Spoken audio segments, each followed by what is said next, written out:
Ladies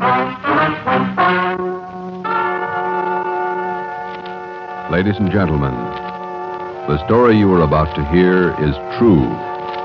Only the names have been changed to protect the innocent. NBC brings you Dragnet.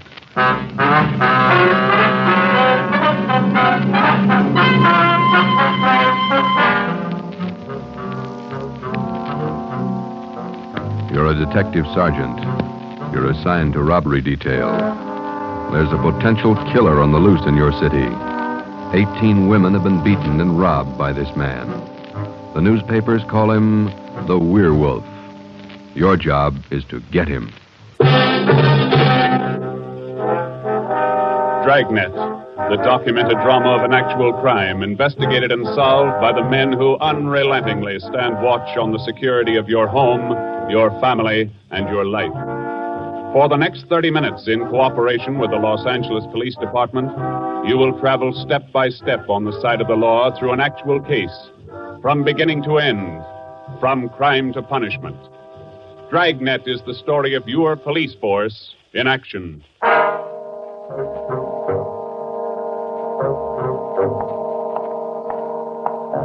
was Thursday morning, February 2nd. It was raining in Los Angeles. We were working the early morning watch out of robbery detail.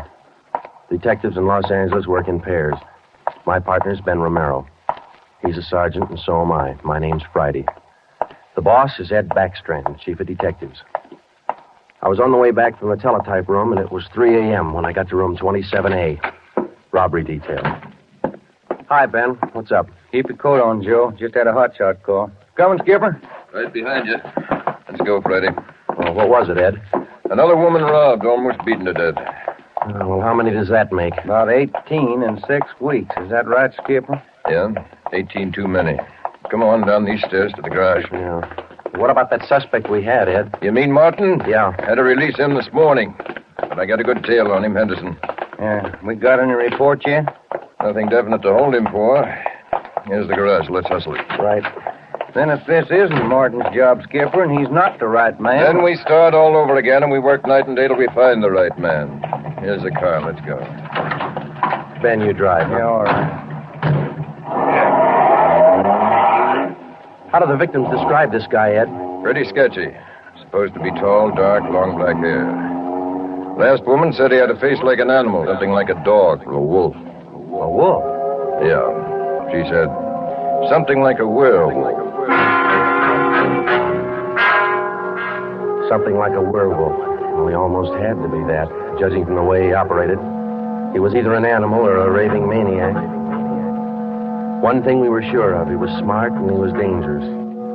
For almost 2 months, he'd prowled the streets in a stolen car in the early morning, usually between 3 and 5 a.m. And the victims were always lone women, most of them waitresses, coming to work or going home. He dragged them into the car, robbed them, beat them until they were unconscious, and then throw the body out into the street. That's just what we found when we pulled up to the curb near the corner of 8th and Grand. One cruiser car was already there, and so was the ambulance. About a dozen people were standing around looking at the crumpled figure of a woman sprawled out on the sidewalk. 2 officers were talking to the only witness, a thin, sallow-faced newsboy. His story didn't give us much to go on. Like I was telling these cops, or these officers, sir, I was walking up 8th Street on my way home as usual when I see this blue Chevy sedan pull up down the block there a little way and dump out the dame's body. Well, actually, I don't know what to think. You got a look at the license plate?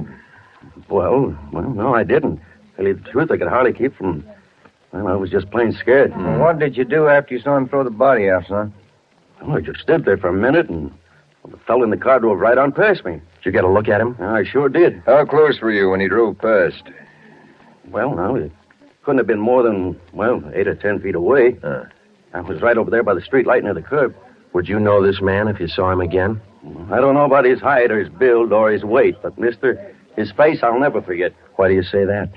It was just like the paper says about him. Right here on the front page. Here, read it. See? The woman says the attacker looked like Werewolf. That's all the newsboy could tell us. The suspect drove a blue sedan. He had a face like a werewolf. We covered the neighborhood for clues, and we questioned a dozen people, but we got nowhere. We took the witness's name and address, and we drove down a couple of blocks to an all-night gas station. 14-hour off the Metropolitan. I'm going in here and call the office and see if Henderson's called in on Martin. We might still have a suspect. Right, Skipper. 13-hour off the Metropolitan. Looks as mad as a wet hornet, doesn't it, Joe? Yeah. Did you get a good look at that woman's face when they moved her in the ambulance? Yeah. Sure does like to mess him up. Oh, I don't know how we're going to get him, Ben, but we better do it fast. Next time, it'll probably be murder. Oh, here comes the skipper, Joe. Uh-oh. Doesn't look good. What is it, Ed? Just talked to Henderson. He tailed Martin to a bar in Long Beach. He hasn't been out of his sight for 2 minutes since yesterday. Martin's clear. And we're right back where we started. Yeah, with one more half-dead woman in the hospital. Oh, how about that stolen car, Skipper? Wait a minute. Victim of Get that 211 radio and up. attack. Okay. Code 3. Ambulance dispatched. Code? Attention, all units. On Grand Avenue between Venice and Washington. A woman, victim of robbery and attack. Code 3. Ambulance detached. Code 3, red light and siren. Come on, Friday, let's roll.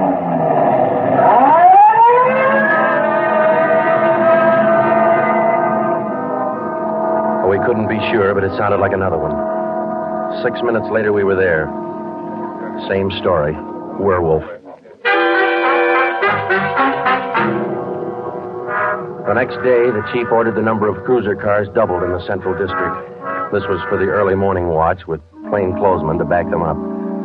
Then the newspapers played it big, and in 2 days, the story was on the front page of every paper in town. Maybe that should have made the werewolf lay low, but it didn't. Because at 4 o'clock that morning, while Ben and I were patrolling with the other cars, he got his 20th victim.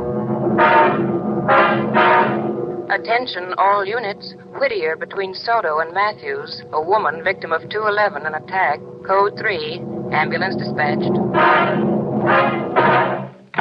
Here's a report on that blue sedan he used the other night, Joe. Found it out on Anaheim Telegraph Road. Any luck with it? Not one fingerprint we can use. Anything else? Nothing. Well, how about the auto theft detail? Same old story, Joe. He steals a car, uses it once, and then drops it. Never leaves a thing behind. Well, that's great. We're sure moving fast. How about that big guy you picked out of the lineup this morning? Oh, I checked his alibi. It's perfect. Now we haven't got even half a clue. Yeah. Well, come on, let's check with Ed. He's instructing the policewomen on the plan for tonight. All right.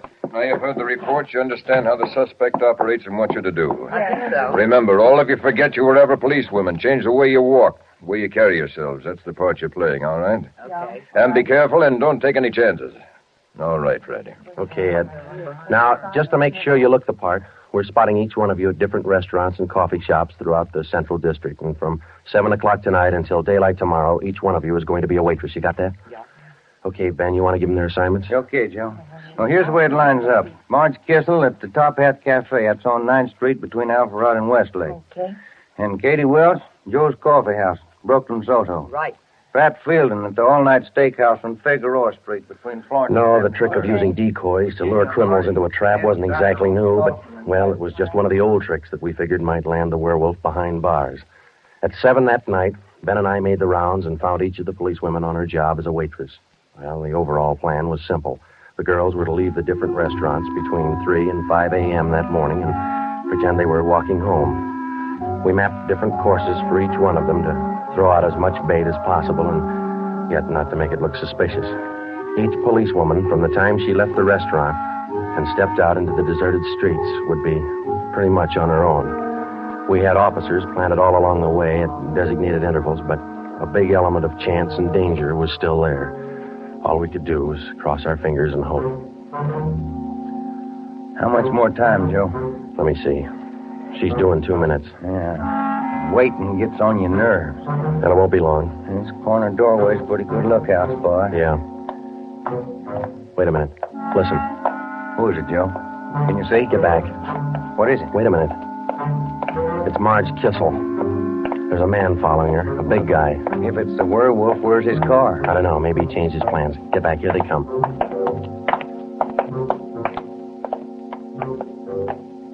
You get a look at him, Joe? Oh, pretty good. Not too suspicious. Might be coincidence. Well, I got a pretty good lead. Come on, let's go. Stay back in the shadows. Hey, Joe. So where'd the guy go to? I lost him. A little coffee shop up in the next corner, see? Take a look. Oh, yeah. He's opening the door. He's turning on the lights. Yeah. Looks like a false alarm, Joe. Well, let's check him anyway.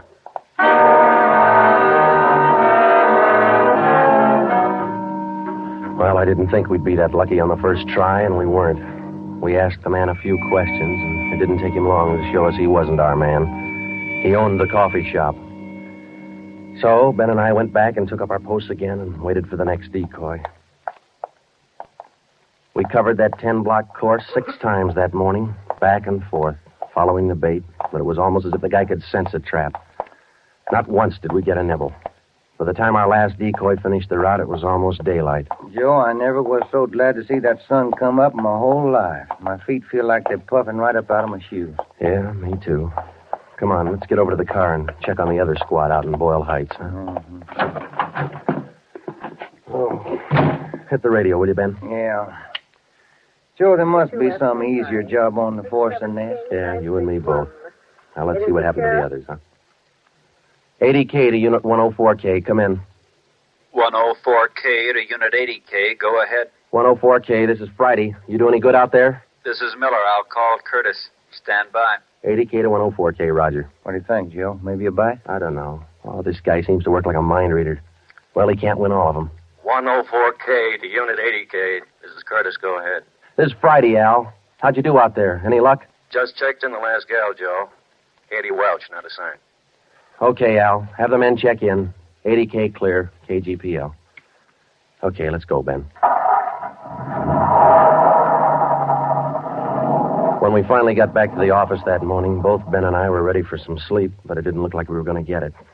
We just about finished going through the overnight reports for some kind of a lead when the phone rang. Robbery Friday. Hi, Joe. This is Wilkerson, auto theft. Hi, Wilkie. You got something for us? Not much, Joe, but it might work into something. Just got a report in on a pair of stolen license plates. Oh? Yeah. I'm not much of a hawkshaw, but I figure there's just a chance it might be your werewolf boy. How come? I don't know. Maybe just a hunch. After 13 years in this business, you get to know thieves pretty well. Sometimes you got to even think like them. Okay, Wilkie, thanks. We'll check by in a couple of minutes. Right, Joe. What do you have to say? Pair of license plates stolen last night. Wilkie's got a hunch it could have been our man. Well, might be an angle, Joe. If that werewolf guy'd hang on to one car long enough, we'd have a chance at it. Well, he's too smart for that. I don't know, Joe. Sooner or later, he's going to make a mistake. Yeah. Come on, let's check with Wilkie. Well, we checked with Wilkerson. We got the best piece of news we'd had in days. On the average, 95% of stolen cars are recovered or located within 24 hours. In the remaining 5%, Wilkerson, by a simple process of elimination, narrowed down the number of cars the suspect might be driving. Wilkie figured 6 cars. There they are. Now, I'll bet you if you picked up your man tonight, he'd be in one of these cars. Let me see, huh? 2-door black sedan, yellow convertible, another sedan, green, blue coupe, black coupe, and a gray convertible. Well, that's good work, Wilkie. At least we got something to look for now. Yeah, you're right, Joe.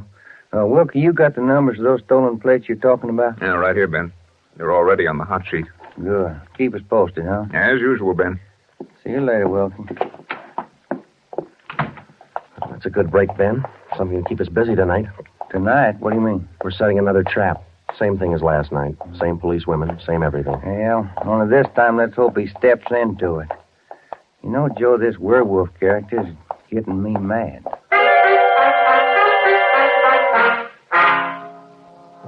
That night, we followed in our own footsteps. We planted the policewomen decoys in 3 separate districts, and a few minutes before 3 a.m., our squad of men took up their positions. The same policewomen went to their waitress jobs in the same restaurants, and Ben and I and the rest of the men stood in darkened doorways or empty filling stations or whatever cover we could find. And we waited and waited. What time is it, Joe? Let me look. 4:30. Thank you. Any sign, Joe? No, nothing yet. Come on, stay in the shadows. That's the way it went all through the early morning. The same plan over and over again until daylight. Ben and I'd check in at the station, go over the late stolen car reports with Wilkie, catch a few hours sleep at home, and then come back and do it all over again. The next night, and the next morning, the night after that, and the morning after that. 5 days later, Ben and I were ready to call it quits. I'll admit it, Joe. I can't figure it. The guy's either psychic or else he can smell a cop a mile away. Yeah, well, at least we got that stolen car angle left. Did you check with Wilkie yet this morning? I'll give him a call now. All right.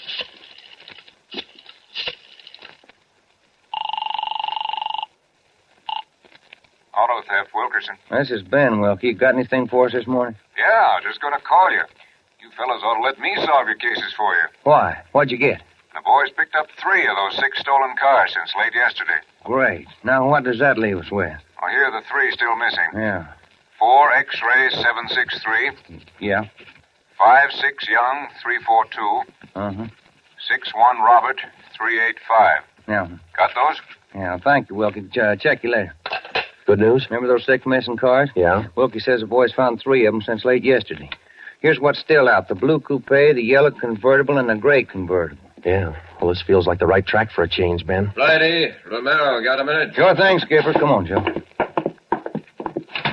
What do you got, Ed? Woman out in Hollywood just called in with this. She said she walked down to the corner from her house last night to mail the letter. On the way back, a guy pulled up in the car and tried to drag her inside. Any description? Big, heavy set, dark, same thing. Well, how'd you get away from him, Skipper? She said she started running as soon as he made a motion toward her. When he saw her run up the steps of her house, he jumped back in the car and took off. Well, how come she didn't call in before this? She hasn't got a phone. She's afraid to leave the house again till this morning. Sounds good, Chief. You got her address there? Here you are. Mrs. Tom Burdick, 1237 Wilcox, apartment 10. Come on, Ben. This might be what we're looking for. Who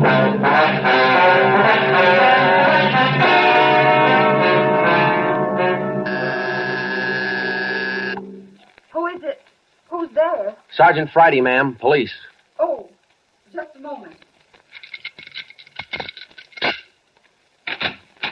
I'm Sergeant Romero, Miss Burdick. This is my partner, Sergeant Friday. We come out to check on your call about that little trouble last night. Oh, well, I don't know if I'm going to be much help to you. I was so frightened about all I could do was just run. Well, could you add anything to the man's description, Miss Burdick? I mean, other than what you told the chief on the phone? Well, now, honestly, I don't think I can. All I saw was this tall, dark man jumping out of his car and starting for me. He had a heavy build and seemed to me, well, a large head with lots of long black hair. Miss Burdick, would you recognize this man if you ever saw him again? Well, I think I might. He was such an unusually big man, almost frightened me to death. Well, just one more question, Miss Burdick. Could you describe the car this man was driving when he approached you? His car? Mm-hmm. Why, yes. It was a gray convertible. Miss Burdick, are you sure of that? Yes, I'm sure of it. A gray convertible. Thank you, Miss Burdick. That's all we wanted to know.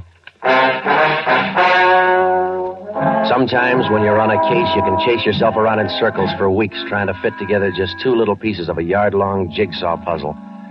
And a lot of the time, you find the answer where you least expect it. But once you get that feeling you're after the right man in the right way, there's nothing that can shake you. When Ben and I got back to headquarters, we went straight to the chief's office with the story, and we had him stake out the gray convertible. In other words, if any detective or officer spotted the car, he reported it back to us, but he stayed away from it. We figured that there probably weren't more than 2 of the victims who could take the witness stand and identify the man who robbed and beat them. Not with a smart defense lawyer, anyway. So there was only one way to catch this suspect. Red-handed.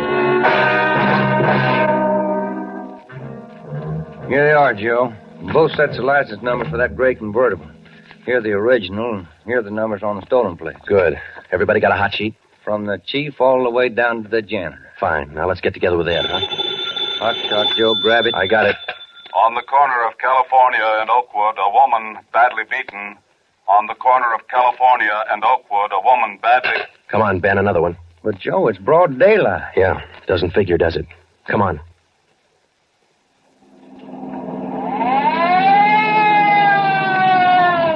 That vacant lot over there, Joe.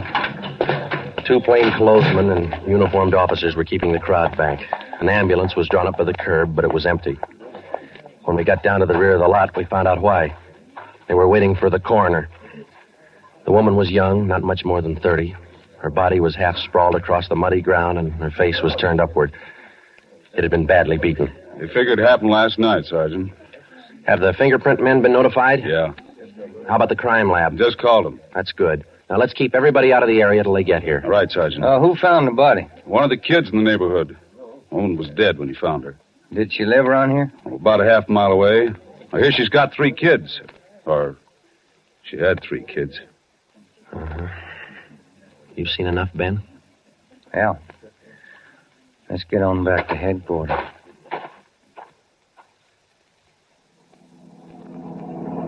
All the way back to headquarters, Ben and I planned our next move. And by the time we got to Ed Backstrand's office, we knew exactly what had to be done. When we told him about the werewolf murder, he didn't say a thing for a minute. He just stared across the room at the calendar on the wall. Then he brought his hand down hard against the desk. Friday, Romero, I'm only going to say this once, so get it straight. That guy's pulled his last job in this city. He's through robbing and beating women, and he's through with murder. I've given you time to track him down, and now I want him in. No stalls and no excuses. I want him. I don't care how many men you use, and I don't care how you get him, but get him. That's all.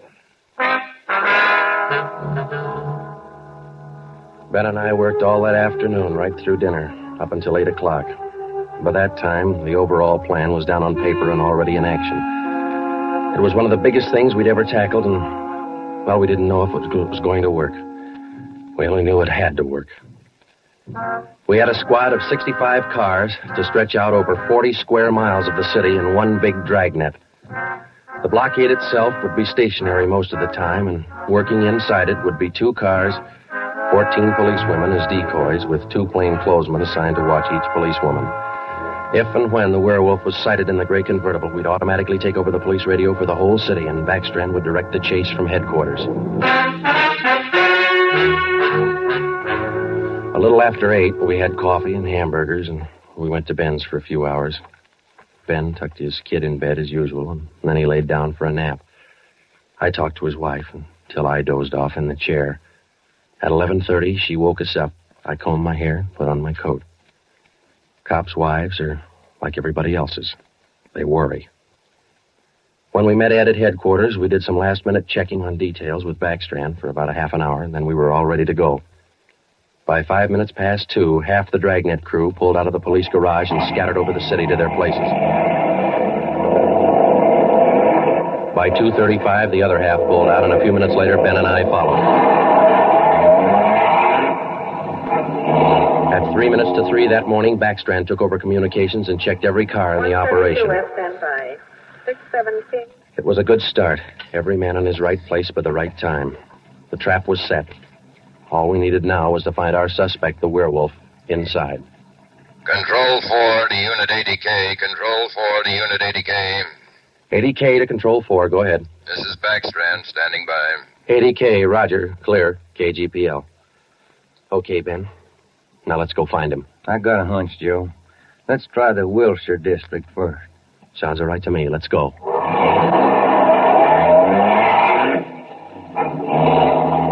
For the first hour and a half, we raked the Wilshire district back and forth. Not a sign. Then about 38 minutes past 4, we headed back for the downtown area and parked in an alley where we could double-check on one of our policewomen decoys.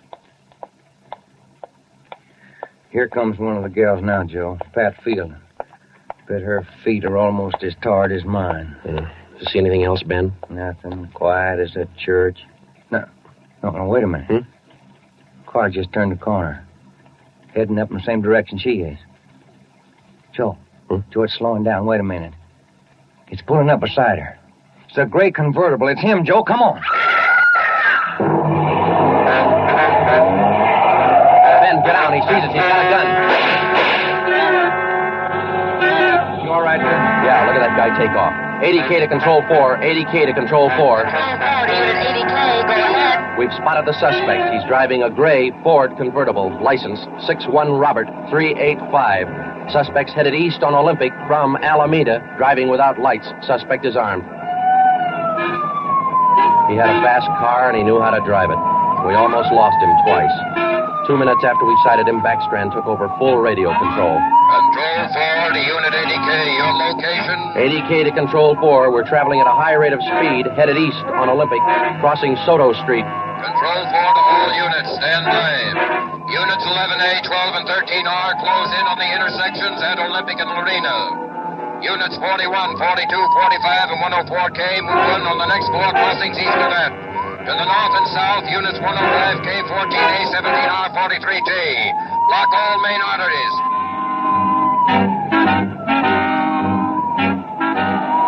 In the next half hour, the 65 cars in the Dragnet had pulled in like a noose around a 5-mile area. Ben and I hoped it was just a matter of time. Unit 80K to Control 4. Control 4 to 80K, go ahead. He's headed north on Fresno Street, crossing Whittier Boulevard. Attention all units. 80K now pursuing suspect north on Fresno from Whittier Boulevard. Units 15, 105K, 11R, and 18A block off the intersection on Fresno and 4. Hey, Ben, up there ahead. What's he trying to do now? Look, he's turning around. Yeah, and he's coming right for us. Watch it, Joe. Look out! Pretty close. 80K to Control 4. Control 4 to 80K, go ahead. Exchanging shots with suspect. Watch it, Ben. Here he comes again. Sure likes to use that gun, doesn't he? Sure does.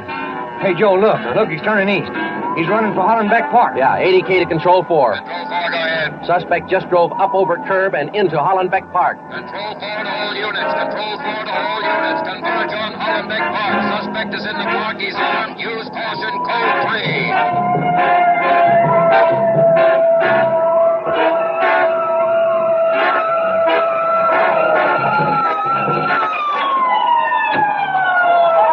There he is, Ben. Watch it. Looks like a night baseball game with only his headlights. Yeah, come on. Let's get him. Yeah. Never say die, huh, Joe? Joe, can you get a shot at him? Don't shoot! Don't shoot! I'll give up! Don't shoot! Then step out in the open and get your hands in the air. All right, I give up! But don't shoot! You're a brave killer. Yeah, come on. All right, you get your hands in the air. Come on, higher. Joe, look out. He's got a knife. I got him. Joe, those women were right. He does look like a werewolf. Yeah. You got your handcuffs? Yeah.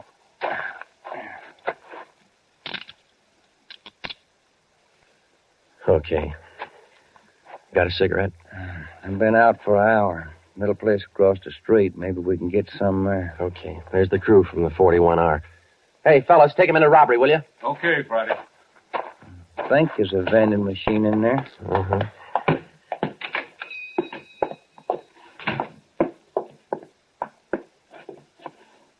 Say, you got some change for the cigarette machine, mister? I think so.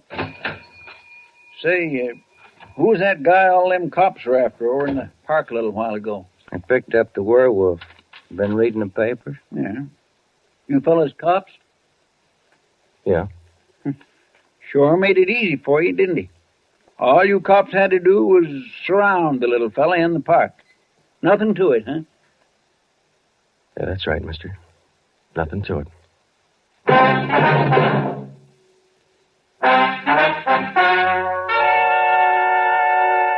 The story you have just heard was true.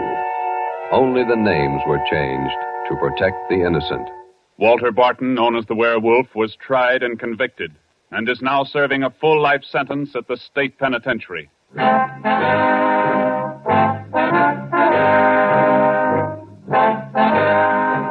This has been Dragnet, the third in a new series of authentic cases from official files. Technical advice for Dragnet comes from the office of C.B. Horrell, Chief of Police, Los Angeles Police Department. Tonight's program is dedicated to Sergeant Mario Victor Dairo of the Los Angeles Police Department, who, on the morning of January 1st, 1943, gave his life so that yours might be more secure.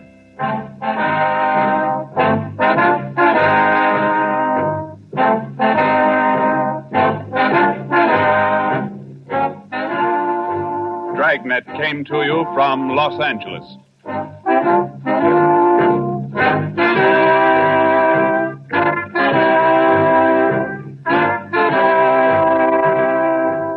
This is NBC, the national broadcasting company.